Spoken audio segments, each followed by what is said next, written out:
So today,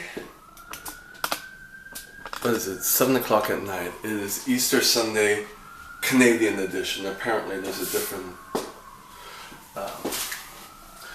a different time for Easter.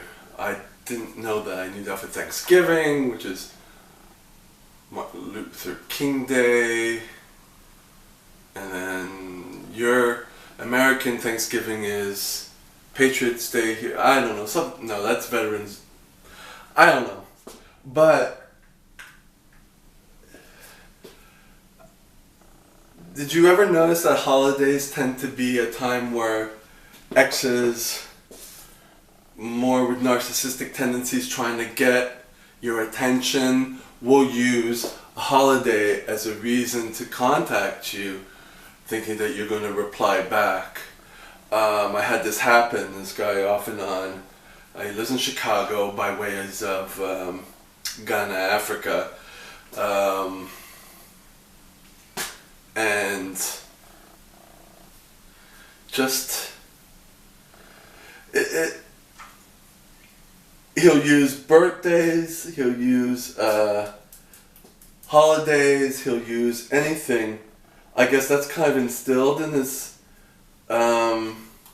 makeup, because he has a lot of conversations with family, Africans and family tend to be very big, very strong, and when I'm now putting two and two together, he's always on the phone with them. That's it. That's his lifeline.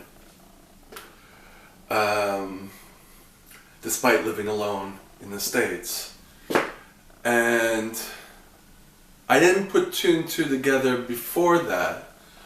But now that I kind of see clearer, it's always been off and on, because it was always like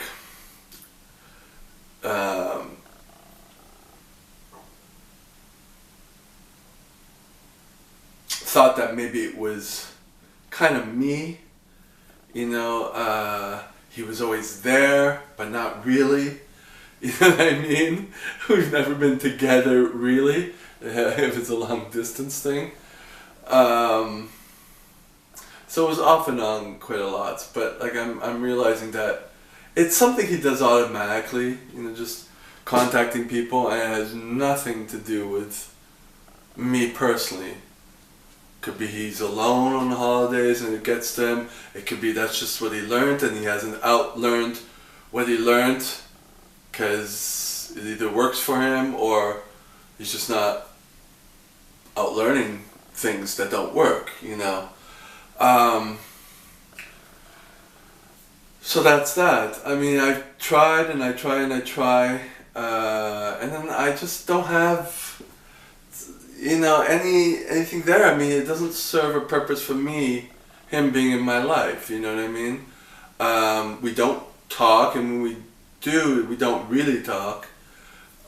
Since, if you want to check the last video last year or over a year ago, when I was in the hospital, and you maybe get a little bit more idea of what was going on, that was kind of the breaking point for me. There have been many before that, but that was kind of the final straw. And I had since contacted him by text afterwards. I blocked him for a bit because I was just no contact. And then I felt like I could, I felt better after a year or so. At least enough to kind of reach out to him. But I didn't feel like talking to him, like in person, like there's no conversation, If it's anything regarding the weather or what, there's nothing, and I'm not going to make him talk anymore, you know what I mean? So that's kind of where it is. So these reminders of vacation, of holidays, they don't affect me, you know what I mean? So he sends this e-card or whatever, which he does to everybody. I'm 100% sure.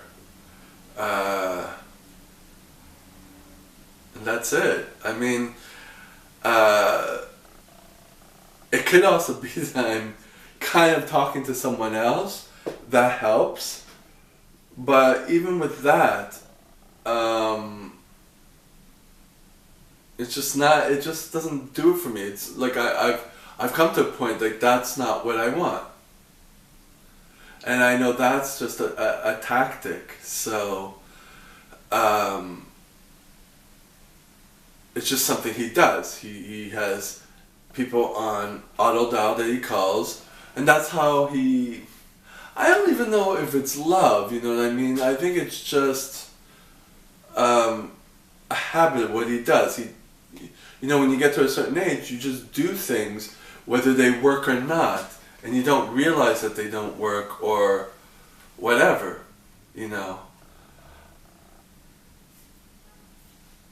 It's all in my hands now,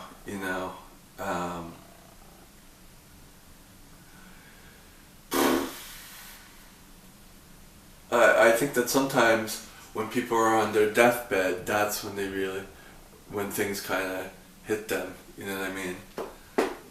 But I'm not there waiting, I think I mentioned this before in one video, but I wouldn't know how to find it. It was a few years ago that I realized that this guy, off and on, had a lot of traits of my father. And if you go back to, I don't know if you can find about Dying Narcissist, some of those videos in that era of these videos. I think this channel's been around for about 3 years. It gets to a point that I'm out and there's no benefit and there's no conversation, and so then the narcissist dies alone, and that's it. It's sad. I don't feel sad per se. I feel sad for this person, but it's not my position to do anything. I have to deal with myself, and this is how I'm dealing with myself. If you have anything you want to say about this, let me know. If you think I'm wrong, if you've had experiences like that, yeah. And I read all the comments.